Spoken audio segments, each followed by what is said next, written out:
All right, so Pokemon cards have crashed, but here's why it's not a bad thing. We've totally seen the market kind of flip on its head. All the Sword and Shield alt arts have kind of gone down. We've seen pretty much most of the sets of the cards, all of the chase cards, particularly in the Sword and Shield era, have taken this real steep decline down. This has been, in my opinion, super good because those cards for such a long time, it just felt like non-stop growth. I don't know if you were watching the market back then, but it just felt like whether it was Evolving Skies or Chilling Reign, these chase cards, they were just going up and up and up and up. And now we've actually seen the reverse happen. Now they're going down, down, down. This is great.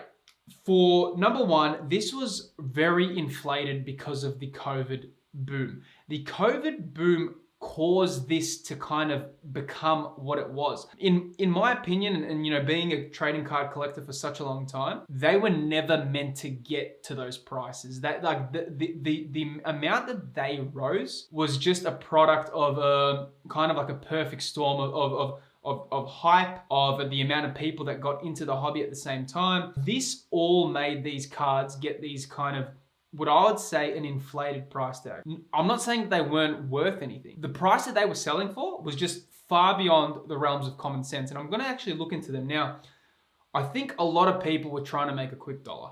And I think that's what caused this to happen. You had, and I knew people, they were ripping packs and selling for profit. When have you heard of that? Like, that is crazy. You know, people were buying out stores, selling them, selling chase cards, and it was a really, really unique time for the market.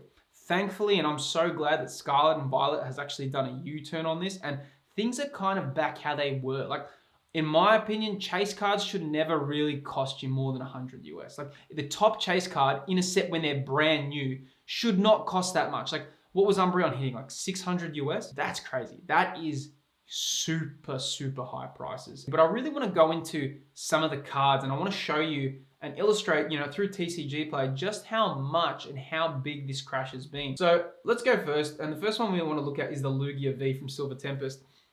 This card was super hyped. Like, on release, geez, like, if you could get this card, people were fighting for this one, like opening packs.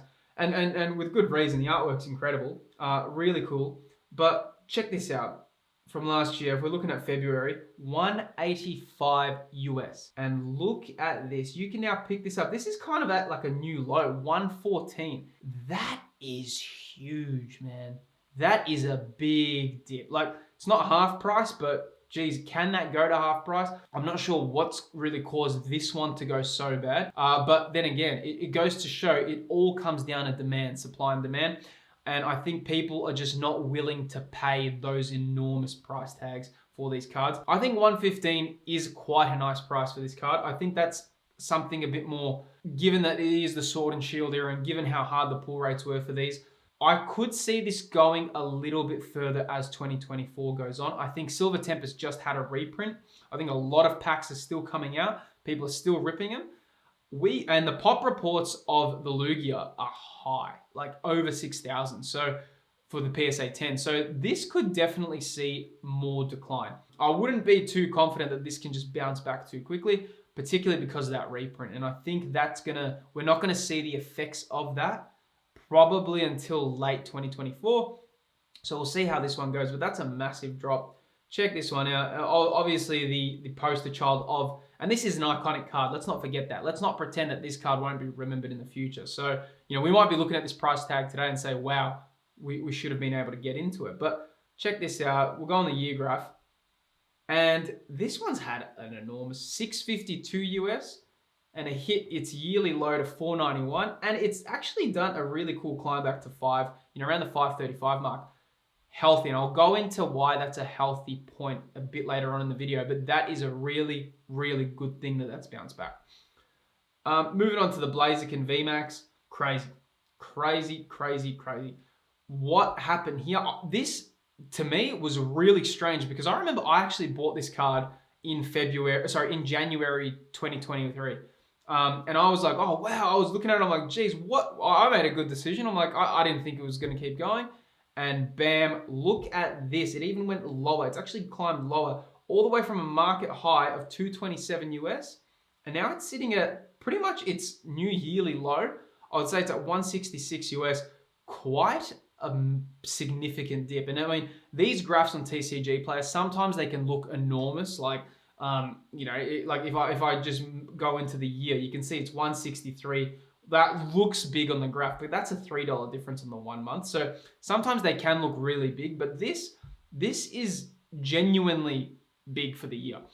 220 to 160. I mean, what's that? If you look at that, that's $60 difference. Imagine that for, you know, that in Australia, that's nearly 90 bucks. That's almost 100 Australian difference of how much it's crashed. Another one, which was really interesting, was the Zero or a V. This one had a pretty big dip. Look, it hasn't been that significant in terms of the other ones. I mean, when you look at it, it's dropped $30 in value. But I guess when you look at it in a percentage, it's pretty much went half price. Right now it's at 42 US. I still think that this one is a little bit inflated. I own this one, mind you. I actually have this one. I also bought this one in January, so.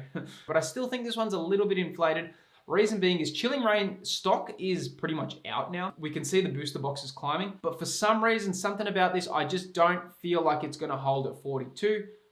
Again, for this year. Eventually it will go up, but I just feel like it might not be at its market low just yet. The Rayquaza VMAX, this one actually surprised me. If I had to say out of all the cards that surprised me the most, it was this one. The Umbreon didn't surprise me when it went down. I was kind of waiting for that because I was like, the highs are too high. It's just way too big. I didn't think it was a bubble, but definitely it was big enough that it needed to go down. This one took me by surprise. Rayquaza is such a fan favorite. It also took second place to Umbreon. So I thought, oh yeah, it was never going to be that high as the Umbreon. But still, it went from a market high of 300 US. And now it's sitting at 241. I wouldn't have called this one. This is the one card that I didn't think was, I thought it was kind of a little bit of a protected card, but there we go. Again, you know, with the amount of Evolving Sky that's been opened as well, so much of it's been ripped. Don't forget how much was printed as well. Like, it's not like Evolving Skies was scarce. I think a lot of people think, oh yeah, I can't get it. It was not scarce. Evolving Skies had so many reprints, so much product has been opened. The fact that these are at this price is really incredible. It shows you just how much demand there is for this product. Going on to the Mew VMAX, a really great card. This one has had a decent dip as well, looking at 30%, over 30% dip from a market high of 90. And now it's sitting at 59, which is actually its new yearly low. So look, if you are looking to pick these up, it is a good time. I can't deny that picking these cards up at this price, even if they go lower, you've still picked them up not at their market high. So if you were looking to add these to the collection, now would be the time. Fusion Strike is still available. I did make a video on Fusion Strike. I think it's a really great set right now. I think it's it's in a good position in the market. The fact that these are still available, you know, in Australia, they're actually quite easy to get still. I'm not sure how they're going around the world, but definitely in Australia, you can easily pick up a booster box for retail price, a little bit below sometimes. The fact that more packs would be opened, this one might not be seeing its low just yet, but then again, these things can do a U-turn. But moving on to the Charizard V, people loved this card. I find it okay. I know that that's probably an unpopular opinion. I'm not sure. I don't personally think that this card is the best Charizard artwork. Yeah, look, market high, 171, yearly high, all the way down. It nearly went under 100 US. It just made it to 103, didn't become under $100 card. And now it's done this kind of small climb back up and it's sitting at around 115.